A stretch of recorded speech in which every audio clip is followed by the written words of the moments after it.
Well, by this time that the episode's released, I'll probably have my Lindy's magazine, so it's like the delivery's coming today.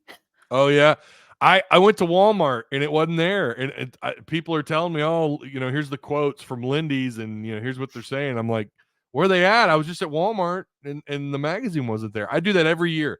I know the online thing is supposedly killed preseason magazines, and yet you still see Athlon, you still see Lindy's, you still see Phil Still. Not that anybody gives a damn about Sports Illustrated. Those guys are so desperate they'll hire anybody to write for them. But Oh, they're a disaster. say what? Oh, they're a disaster. I, I'm not going to get into it, but yeah, It's they reached out. I had them reach out to me. I should say I had them.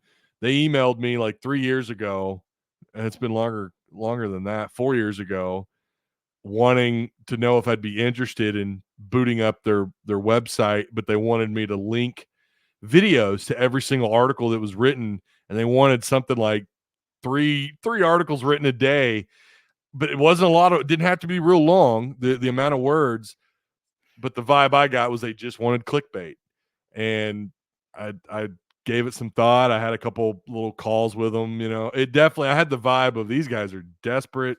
I wasn't able to do it at the time because it was just hectic here and me trying to manage stuff. It just wasn't going to work. But yeah, SI, they used to be great. Now, not so much. I mean, they were desperate enough that they had to reach out to someone like me, So I knew then, like, this may not be a good idea. I emailed a pretty prominent figure in media here in Arkansas, asking if he knew much about the people that run SI now, and got some feedback from them, and I was like, that's all I need to hear, and I turned it down. But God bless SI. I can remember back in the day that was one of the magazines I looked for, especially for off season, for preseason, whatever the sport. Sadly, that's not the case anymore.